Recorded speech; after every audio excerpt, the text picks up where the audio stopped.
تفضل هي رعبون. تفضل هي رعبون. عم بيقول لي ما فهمت شو هي رعبون. عم بقول له تفضل هي رعبون. قال لي ما فهمت شو هي لغة عم تحكي. قلت له انا عم بحكي سوري، انا من سوريا. قال لي سوريا اهلا وسهلا فيك. قلت له تفضل هي رعبون مشان الدار ما تروح من ايدي، تضل الدار لإلي. قال لي ما فهمت عليك شو يعني. قلت له هي تسبيح دفعة مشان الدار ما تروح من ايدي. قال لي لا نحن بالمغرب بنقول عربون. سبحان الله، نحن بسوريا بنقول رعبون، انت بالمغربية عربون. والله انا تلفت اقسم بالله لهلا ما بجمع فيهم، رعبون عربون عربون رعبون.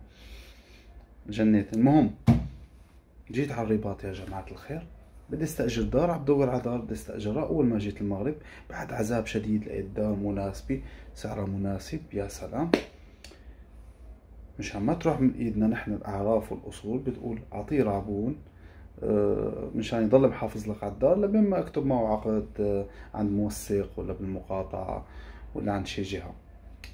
عم بعطيها بقول له هي رعبون، عم بيطلع فيني هي رعبون يا عمي. طيب حتى قلت له هي تسبيق مشان تخلي لي الدار، هي دفع على الحساب.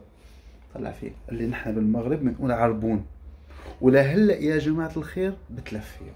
اقسم لكم بالله بين عربون ورعبون دائما بتلف. كون مثلا عم بحكي مع اصحابي مغاربه وهيك لهلا بقول لهم رعبون، بيقول لي شو عربون، بقول له ايه على طول بتلف فيها. فسبحان الله اختلاف اللهجات كتير مشوق ومثير وعلى فكره الكلمتين قريبين على بعضهم، رعبون وعربون. انا هلا بخلط بيناتهم. احلى تحيه لاحلى شعب واحلى ناس واغلى ناس اهلي وناسي وعزوتي ناس المغرب. كان بغيكم بزاف بزاف بزاف. تحيات اخوكم السوري.